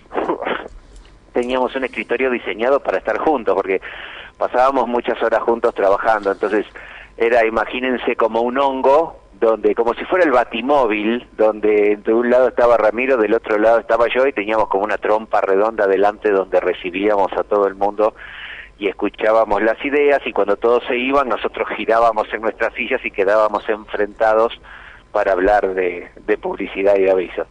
Fue algo que diseñé en la primera agencia, en la oficina de 3 de febrero, en Madero, y cuando nos fuimos a Miñones, que la oficina era como mucho más grande, hicimos una el doble de grande, pero igual, porque nos encantaba el concepto de estar juntos y trabajar juntos así enfrentados. Bueno, maravilloso.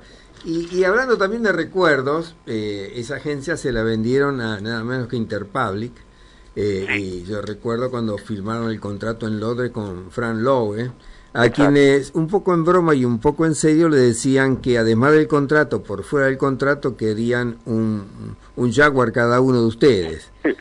Y el abuelo tomó un poco en broma y aceptó, pero después durante más de un año, durante mucho tiempo, le reclamaron el Jaguar hasta que los Jaguar aparecieron. ¿En serio? Fue exactamente así, increíble. Claro, por eso dijimos, bueno, le vamos a vender la oficina a una agencia inglesa, por lo menos regalarnos un Jaguar. Un Jaguar a cada uno, ¿no? Queríamos 2 Jaguar. Frank Lowe decía: hacen bien en pedir 2 porque son tan malos que seguramente uno siempre se va a quedar. Esto fue cuando Jaguar, antes de que Jaguar lo compre Ford, que mejoró muchísimo en los motores. Y la verdad que al principio se lo tomó como una humorada y compró, creo que en ese entonces era el 20%, 10% a cada uno de la agencia. Y nosotros todo el tiempo le reclamábamos el Jaguar, hasta que un día suena el teléfono de Jaguar Argentina para decirme: no entiendo nada, pero acá ya hay 2 autos pagados para ustedes de Inglaterra, vengan a buscarlos cuando quieran. Sensacional, muy bueno. Además, en materia de anécdotas, recuerdo, creo que el banco Itaú, cuando consiguieron la cuenta no tenían nada, tenía una agencita pelada. Y el cliente, y ustedes querían ir a tratar en las agencias del cliente, y el cliente todo lo contrario, quería ir a hacer el arreglo en la agencia, de paso para conocerla. Tal cual. Pero ¿qué ocurría? no era presentable la agencia. ¿Qué es lo que hicieron? Fue muy divertida esa historia. La verdad que cuando el Banco Itaú llama, nosotros alquilamos una casa que se venía literalmente abajo y no teníamos un peso para empezar a arreglarla. Eran los comienzos, éramos 5 personas nada más en el barrio de Belgrano. Y la gente de Itaú quería venir. Y entonces, como insistieron en hacerlo, lo que juntamos unas monedas con el gordo, con Ramiro, y le pagamos a 10 obreros para que simulen que estaban arreglando la casa, ¿entendés? Entonces los tipos no entendían nada y te miraban, te decían, golpea esta pared, golpea donde quiera, ¿viste? Pintá donde quieras, o sea, hacé lo que quieras, pero simulá que estamos trabajando. Entonces estos 10 obreros se movían con escaleras y baldes de acá para allá como si eso fuera una gran obra y nosotros le pedíamos disculpas a la gente de Itaú por atenderlos en una casa que se estaba empezando a construir. Pero consiguieron a pesar de esto ganamos la cuenta, lo cual no habla tan bien de nosotros como sí de la gente de Itaú, ¿no? Ganaron la cuenta y ganaron premios con esa cuenta. Bueno, era una cuenta encantadora, la verdad que gente, muy accesible. Yo creo que fue la primera vez, no sé si la primera vez, por lo menos yo sentía que una agencia se involucra tanto en el corazón del negocio de un banco. Yo recuerdo otra anécdota que era, después que nosotros posicionamos a Itaú y quedó como el tercer banco mejor posicionado de Argentina, me acuerdo que Cavallo hablaba de este banco y de su comunicación, lanzan un producto que era un préstamo para automóviles, y nosotros mandamos a Leandro Raposo que se compre un auto. Leandro Raposo, director creativo, ganaba muy buena plata, y manejaba el Banco Itaú, y le digo, andá, abrite una cuenta y comprá un auto.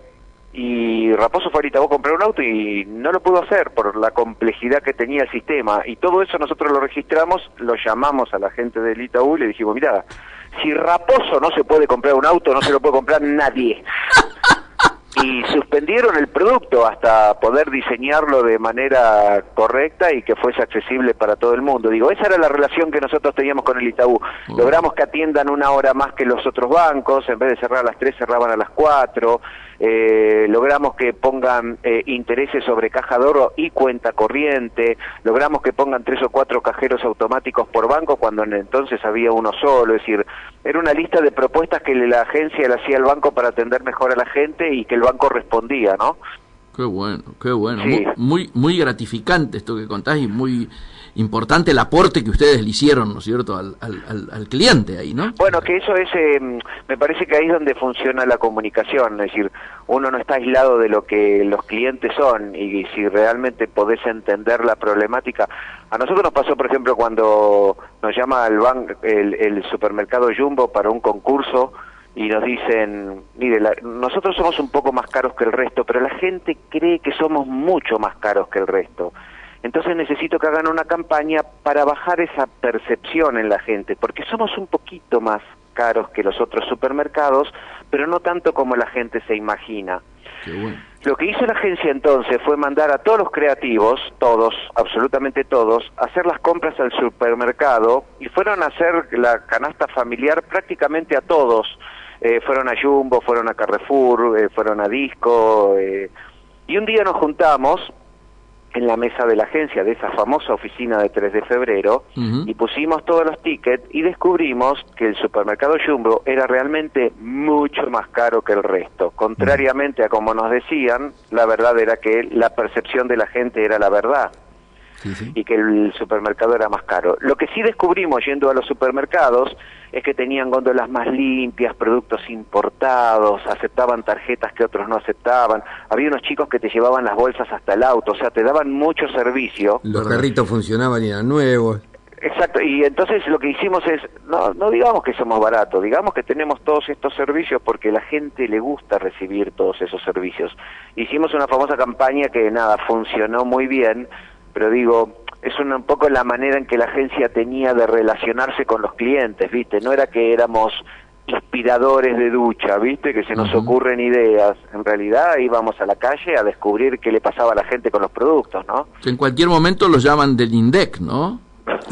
Con esta investigación ahora que está medio acéfalo. Sí, ahora tendríamos que hacerlo disfrazado de algo, ¿no? De mexicano, para que no nos descubran. Claro. Bueno, ahora hablemos un poquito de Carlos y Darío. ¿Qué es lo que hicieron en estos años hasta ahora? La verdad que haber encontrado a Darío en esta historia, como te contaba, y poder abrir una agencia, no se vio como una necesidad, sino como el deseo de armar una agencia que esté acorde a los tiempos que están pasando hoy. Lo que digo es que cambió mucho el mercado. Te hago un paréntesis para los que no están muy enterados del movimiento publicitario. Darío Stronnoy era el presidente de Jan Rubicam y del grupo Jan Rubicam en la Argentina, de manera que un poco se mide la dimensión, y él llegó en un momento dado a que no podía trabajar en las grandes redes porque se sentía como maniatado. ¿Es así? Es así.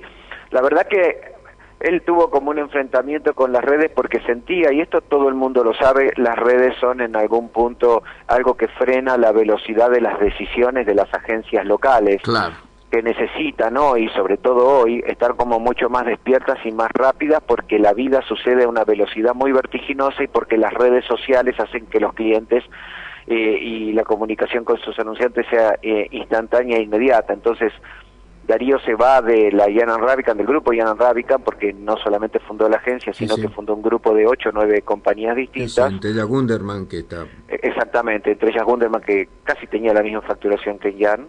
Y abrimos una agencia que tiene esta característica, es decir, es una agencia internacional, pero es una agencia fuera de la red o sin red. Esto significa que nosotros buscamos agencias locales en cada uno de los países y nos juntamos con ellos por el deseo de estar juntos y de pensar igual o similar con respecto a los trabajos. Entonces, hoy nosotros abrimos en México, abrimos en Uruguay, abrimos en Miami, hay posibilidades de abrir en otros países más, en este formato, para poder brindar como una agencia internacional, pero sin estar atada a una red, porque la verdad que hoy no precisas una red para trabajar con un cliente. Hoy lo que necesitas es gente que piense y que esté a la altura de la circunstancia y que sea rápida. Claro. Así que ahí abrimos, y la verdad que fue encantador abrir una agencia, Zavala. Sabes que es muy divertido porque la verdad que todo lo bueno que podés hacer tiene que ver con lo que hagas y todo lo malo con lo que no hagas, y la verdad que planificar una agencia de cero y hacerla en este año, nos permite imaginar un futuro y actuar a partir de ahí. Si yo no puedo menos que preguntarte cuántos años tenés. 52. Impresionante. Impresionante. Hablas como si tuvieras 70 por lo hecho. Lo sé, amigo. Eso sobre todo me lo dicen las mujeres. Claro, buenísimo. Me interesaría, porque vos mismo hablaste de lo cambiante y lo veloz que hay que tener ahora como respuesta. ¿Vos notás que está cambiando el negocio de las agencias y de la publicidad? Sí, por supuesto. Me parece que ya está cambiando el negocio del entretenimiento entero. Es decir, ya el consumo de entretenimiento y de publicidad no tiene nada que ver, no con cuando los 90, cuando teníamos una agencia, sino con ayer, y posiblemente mañana vuelva a cambiar. La verdad que la aparición de las redes sociales y de lo digital como medio, porque no nos olvidemos que es un medio con características propias y únicas, ha hecho, para mí, ha transformado la publicidad en otra cosa. Para mí la publicidad dejó de ser emocional como era antes y generar vínculos con las marcas, y se está poniendo completamente funcional. Hoy antes era una campaña, uno hacía una campaña al año de una gran marca y se invertía dinero en medios, y eso la gente lo iba olvidando lentamente y vivía en el recuerdo de la cabeza de la gente durante mucho tiempo. Hoy todo es tan veloz que de pronto sacas una película con mucho esfuerzo y a la semana que se dejó de pasar la gente no la recuerda y no habla más de ella. Claro. Entonces necesitas mantener un diálogo constante con la gente, lo cual hace que las agencias tengan que tener una gimnasia y un ejercicio de estar, te diría, todos los meses sacando 3 o 4 ideas buenas para cada cliente, para que el diálogo se siga manteniendo en los distintos medios. Ahora, pero a priori, Carlos, uno entonces pensaría que los montos de inversión son cada vez mayores. Los montos de inversión son cada vez menores porque los costos de esos medios son infinitamente distintos a lo que es la televisión o los medios tradicionales. Claro. Con muy poca plata de verdad, vos podés hacer mucho ruido en los medios digitales. Pero no solamente yo, sino, o sea, lo divertido de esto es que todos tenemos el mismo precio, tanto si habla Coca-Cola como si habla Pepsi, como si hablamos cualquiera de nuestras marcas. y con muy poquito haces mucho. Por eso creo que es un gran momento para los buenos, ¿viste? Claro. Porque hoy antes mis avisos competían con 3 o 4 avisos de la tanda de otras agencias. Hoy compiten con millones y millones y millones de cosas interesantísimas que pasan en la red. O sea que la competencia como que se ha hecho más feroz, más antropofágica. 100%. Y eso es lo bueno, digo, por eso te digo, es un buen momento para los buenos. La verdad que un hombre se mide por el tamaño de sus enemigos y de sus batallas, y la verdad que cuando uno tiene que poner algo en la red y tiene que luchar digo, en el sentido de captar la atención del consumidor, ¿no? Sí, claro. Contra otras cosas, digo, bueno, obliga a uno a ser como más original, más divertido, más llamativo, etcétera, etcétera.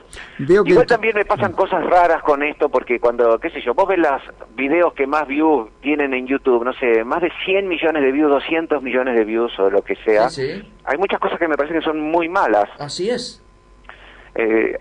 Yo lo que no sé es si cabe la pregunta, si algo que lo ven 200 millones de personas, cabe la pregunta o es impertinente decir si es bueno o es malo. Capaz esa pregunta dejó de tener sentido en estas nuevas leyes, ¿no? Realidades. Claro, la calificación a lo mejor es diversa, pero a ver, uno ve los youtubers y hay de todo. Hay de todo. Hay muy buenos y hay cosas que vos decís, ¿cómo esto puede caminar? Sin embargo, como vos bien decís, tienen visitas millonarias. Eso es parte de lo que te digo, que es increíble. Tenés 2 posiciones para tomar ahí. Una es, decís, la verdad que la pregunta no funciona, porque la verdad si es bueno o es malo ya... Es un tema secundario. O plantarme, como muchas veces me pasa, con autoridad, y decir, es una mierda. Claro. Y chao, que me lo vengan a discutir. O sea, te discuto cara a cara porque es una mierda. Te lo discuto y te gano. O sea, porque un poco como decía Vega Olmos, viste que la creatividad no es democrática, viste, es aristocrática. O sea, la creatividad la pueden hablar los que saben, los demás la pueden disfrutar. Pero hablar de la creatividad... Son pocos los invitados a la mesa, ¿no? Muy bueno. Sí, hablando de creatividad, vos sos ganador de muchos premios internacionales y parece que el negocio de los festivales sigue funcionando, ¿o no? Cada vez más, obviamente. Igualmente, Zavala, vos sabés que yo odio los premios y los festivales. Para mí los festivales no son medición de absolutamente nada. Inclusive Guille Bachetti era una de las agencias más ganadoras del mundo. 3ª mejor agencia del mundo salió varias veces. Lo contamos antes cuando te presentábamos, te esperábamos, sí. Claro, y para mí no tenían valor, porque yo he ganado premios con piezas que sé que son muy malas y he perdido con piezas que son muy buenas. La verdad que los premios es un grupo de creativos que según su envidia, su malestar o su recuerdo te puntualizan un trabajo. Para los escuchas, le voy a tirar un datito. El Festival de Cannes, el Cannes Lion, debutó en la bolsa con un valor de 1.156 millones de dólares. ¿Qué tal? Sí, bueno, pero ¿sabes por qué, Zavala? Porque vos lo sabés mejor que nadie. Se pararon sobre el terreno más fértil que había, que es el ego de los creativos, que es muy parecido al ego de los periodistas, amigo, ¿eh? Muy bueno. Muy o de los artistas, o de la gente que se expone. Y ahí parados los tipos dijeron, vamos a hacer competir a estos bestias, ¿no? Para que batallen, pero para batallar, para demostrar que sos bueno, para que yo te premie, tenés que pagar $500 la inscripción de cada pieza de televisión. Cada pieza, ¿no? Claro. Ganan fortuna. Entonces, vos decís, bueno, la verdad que yo no precisaba eso, ¿viste? No precisaba pasar por Cannes para saber si era bueno o malo. Las veces que he ido, me ha ido muy bien, y al año siguiente hemos decidido, vos recordás, no participar más de Cannes porque era un montón de plata, y esa durante plata todo el año. Y esa plata la invirtieron en otra cosa. La invertíamos en los chicos de la agencia, digo, de ahí, de esa plata se hicieron cortometrajes, hubo gente que viajó a Pixar para hacer una película, hubo gente que hizo un libro, qué sé yo, y se utilizaba para otra cosa, ¿no? Que era como más divertida, mínimamente. Si tuvieras que cuantificar hoy diríamos, la utilización de los distintos canales, gráfico, las redes, la televisión, es decir, los distintos medios, ¿dónde pondrías el acento? ¿Cómo estás viendo ese ranking? Mira, la verdad que yo lo veo así. Cada medio tiene características propias, únicas y exclusivas según las necesidades de un cliente. El problema con la mayoría de los creativos argentinos es que siempre queríamos hacer televisión porque la televisión es donde más famoso sos más rápidamente. Si es muy difícil que tu novia te llame para felicitarte por una radio o por una gráfica, ¿entendés? Pero si la película está buena, dicen, bueno, que bueno, esta la hizo mi novio, ¿entendés? O mi marido, etcétera, etcétera. Ahora, si uno tiene necesidades, por ejemplo, de generar un link emocional con la gente, tiene que ir a la televisión porque es el mejor canal para hacerlo. Si uno tiene que informar a la gente, tiene que hacerlo en gráfica, porque la gráfica es el medio en que uno lo lee, lo guarda, lo tiene, etcétera, etcétera, etcétera. Si uno quiere hablar con la gente, tiene que ir a lo digital, porque es el único camino que te permite como medio ir y venir con la gente.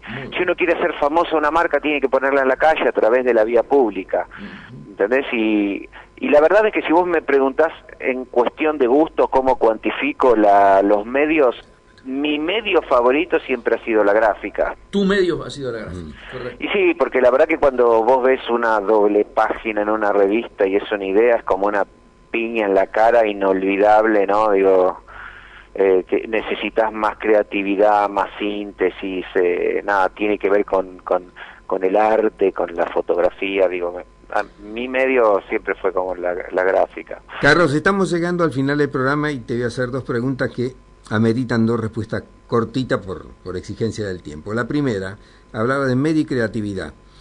¿Qué es primero? ¿Elegís el medio y en base a ese medio se hace la creatividad, o primero se hace la creatividad y en función de ese resultado se busca el medio? No, siempre primero es el medio según los objetivos que necesita, la plata y el target al que vas. Es decir, si tengo que hacer una campaña para Toddy, voy a ir a digital porque tengo ahí el consumidor de 13, 14, 15 años. En otro lado lo perdí. Claro. Y por fin y por último, y no menos importante, ¿te seguís viendo con Ramiro Agulla? Con el Gordo nos vimos, ¿viste cuando terminás el colegio y decís, che, veámonos, y te vas viendo, primero te ves una vez por semana, después una vez por mes, después una vez cada 3 meses, después cada vez que se juntan todos los vagos vas, y después ya no te ves más. Así me pasó los últimos tiempos con el Gordon, que tengo una súper buena relación y cada tanto nos escribimos y al principio nos vimos más y ahora ya no lo veo tanto. Claro. ¿Lo separó la política? No. No, nos separa la vida, ¿viste? O sea, es como que cuando estábamos juntos con un proyecto, eso era parte de nuestra historia y después cada uno tiene sus propios proyectos y la verdad es que entre esta agencia y la familia, nada, la vida nos va llevando por caminos separados. Igualmente, nada, se lo extraña y obviamente nos escribimos cada tanto y sé que está muy bien. Carlos, una vez más me confirmás que charlar con vos puede llevar días, de una gran riqueza, de un gran humor y de una gran profundidad. Pero llegamos al final del programa y queremos agradecerte tu participación, que para nosotros ha sido muy, muy importante. No, un placer, muchísimas gracias por la invitación, les mando un abrazo enorme y a disposición, amigos. Muchísimas gracias, Carlos. Nos choqueaste. Un gran abrazo. Chao. Muchas gracias. Chao. Amigos, pasados 1 minuto exactamente, pero ameritaba. Lo de Bachetti es, como yo le dije al comienzo, sin saberlo a Héctor, iba a ser posiblemente la columna a sus marcas histórica, y la verdad es que el contenido, al margen de lo histórico, los conceptos, creo que todos ustedes sabrán apreciar, y por eso terminamos más tarde. El próximo martes nuevamente estamos aquí con Comercio Exterior Siglo XXI. Hasta entonces.